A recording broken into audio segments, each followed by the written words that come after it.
podcast. But for now, we move on to Zinoleesky. Now, Zinoleesky is an artist that has been loved, has been cancelled, has been re-cancelled, and double cancelled and triple cancelled. And then he has now been retaken back a bit, another retaken back. But is he ever going to be loved by the fans again? I think he's made progress in that regard, though. What do you think? Because if he wasn't, then his album wouldn't be. I said I don't like the chat, but it basically was above Davido's 5 album for 12 weeks, right? That's just what that. It was number 2 at some point. Yeah, he couldn't replicate that on other platforms. Which is why I feel some of these things I don't want to believe in. There's too many mago going on in there.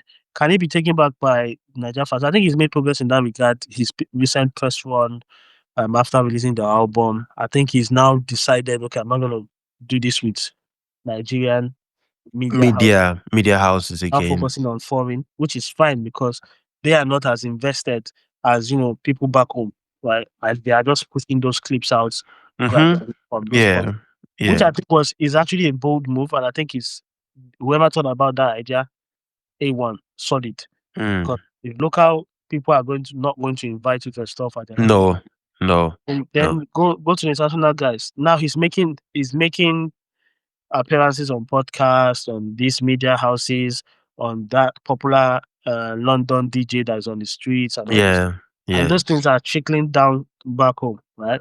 And it's changing people's perception about him. But one thing I admire him for is he's not changing his stance about things. If you say somebody is not his friend, he's not his friend. Yeah. I know you got a lot of backslash for saying Mohbad is not his friend. That's the way he feels. I mean, as sad as it is, it doesn't feel that way.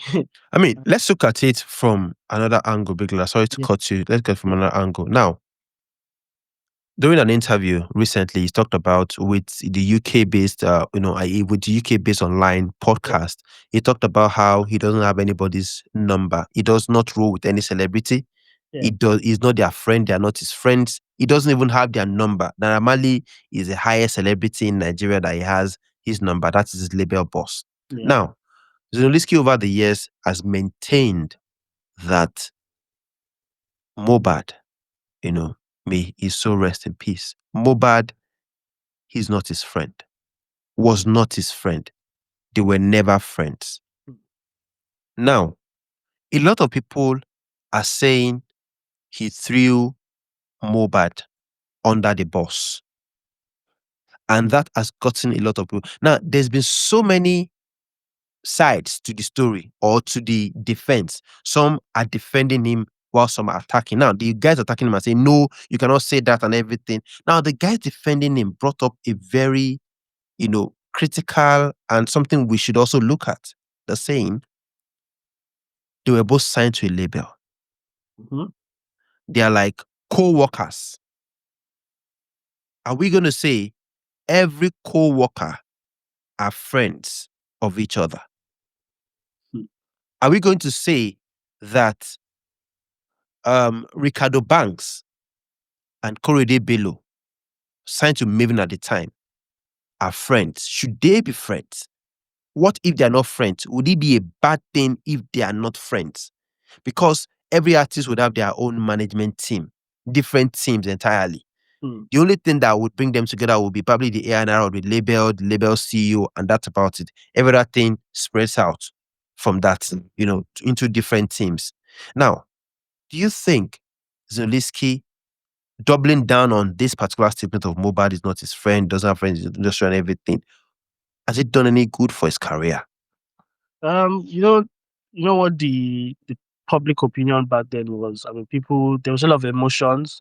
Yes. Around people, anything, you dare not say anything bad about the deceased. Yes. There's this public, show of empathy towards him. Yes. So him coming out that, around that period saying, oh, maybe wrong timing. Yeah, wrong timing, was actually hot. And sometimes, in as much as that is how you feel, sometimes you just have to be wise enough on how you answer some questions. Yes. I know your that's how you feel. You can't change it for anybody. But look at what's the impact of your words. That statement. What does it have on you as a brand or you as a person and your music, right? Compare it to what's it called? You now saying exactly how you feel. That's where you now weigh, okay, I think I'm just going to be a politician on this. And just, I'm not going to use the words, oh, we're not friends. I'm going to say, oh, we were colleagues. I think we were cool with each other. And that's safe. That's not saying, oh, we're not friends. So when you say we're not friends and you put that means, okay, if you're not friends, then what are you? Are you enemies? You didn't like it. In that dynamic between him and Mohbad, I think what it was based on Mohbad and all the things you narrated was Mohbad thought, oh, Marlian's family na family. Everybody be party. What he thought. And I think at the beginning that's what it was. And I think there are issues that happened in between and they've tried to sideline Mohbad. But again, it's just revisionism of what has happened in the past. And I think in the past, yeah. And you know that Naira Marley and Zinoleesky, they are tight. Before they became tight, Zinoleesky was even almost in law to Yeah. So there's that there already. And I think before Mohbad came on board, Zinoleesky was the first to come on board. There's just that similarity, there's just that likeness of that Naira Marley has for Zinoleesky. So obviously he's probably the favorite in that label of him. So even when everything went tough in the Marlian's record label, who was there? Who was there all the time?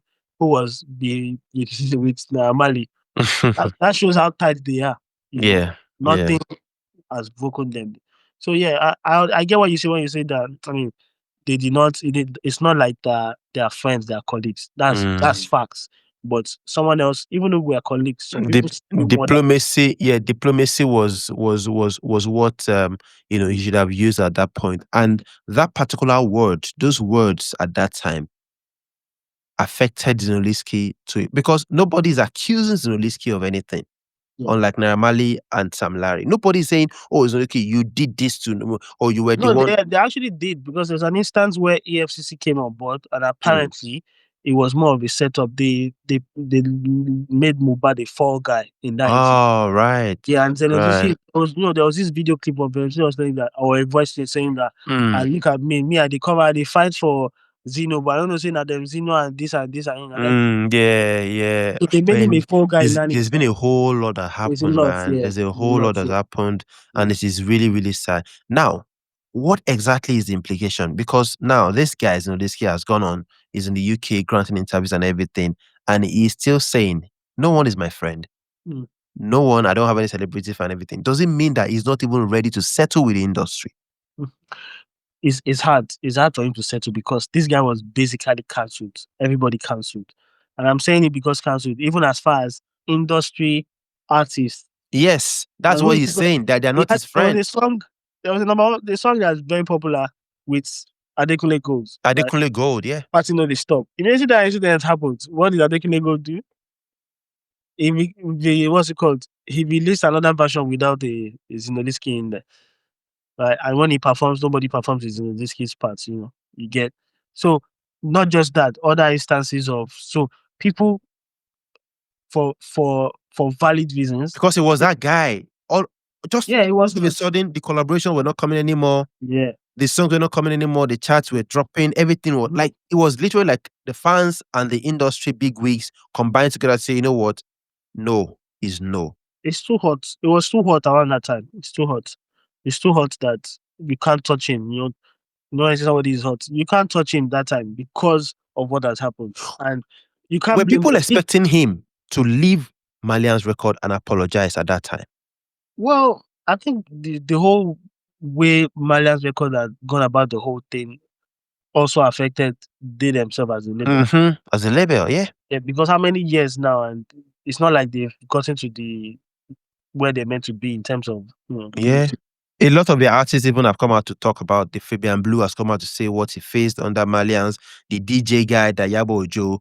I mean, that one is another case entirely, where Naira Marley also said Yabo Ojo has been seeking his favors. I know it's just, everything is just quite messy. And with this VDM whole thing, it's never ending. Like, can we just let this matter rest? Can the industry ever forgive Zinoleesky? Well, I think he's already changing people's perception about him. There's Which more people? The fans or the industry guys? Well, the fans. It gets to a stage where the industry wouldn't have a choice. They will start to entreat you back anyway. And maybe when things have reduced. You know that he's not even actively talking about any of this thing, which is good for him. Unlike Namadi, who's been mentioned in some quarters and is still actively, he's still actively doing. He's just been dropping deep quote, and anytime you drop big deep quote like this, they say, "Oh, that's why you. Oh, is that why you did? Oh, that's why you did this, Abi." It's never ending. Even the Sam Larry that went to do, it's still. He thought maybe I don't know what he was thinking. They said his favorite meal is kilishi. Maybe because he thought because he's interviewed with VDM and he's now clear, all clear. You know, clear go. Definitely, nothing is going away anytime soon. Definitely, nothing is going away anytime soon. And even Zinoleesky at this point, the fact that he's doubled down to say, "Oh, he's not." Now, for a guy that said nobody's his friend, he doesn't have any friend. Is that a guy willing to reconnect with the industry? It seems to be that guy that is just saying, "You know what? I don't care anymore." I think that's what it is. But I think that's just a myopic way of thinking because whether you like it or not, you can't run a one-man show. You need to collaborate. I think maybe they're just trying to chase those international collaborations, which is why they're making appearances on all these platforms. And it's good. It's good for him. Those ones, though, they're not as invested in what is going on back home. Zinoleesky and Mohbad and Marlian's music, they're not as invested. So the reception is great for him over there. He's appearing on this podcast and saying all these things. Yeah. And then here we are talking about it. More people will talking about what the things that he's saying. Yeah. But I think generally there's been a lot of work in perception changing of him on social media. You see it everywhere. You see some small what's it called, influencer platforms on Twitter just be dropping positive this or they said all that thing is this being manufactured, but it's all for his positive branding of Zinoleesky. And I think he's getting somewhere with it anyway. All right. The Gen Z album actually is out, and on that album there was no Nigerian feature on that album. The only Nigerian feature we got on that album was the one with Naira Marley. There was Doneo, there was Miss Banks, and a couple of other artists as well on that album. No Nigerian feature.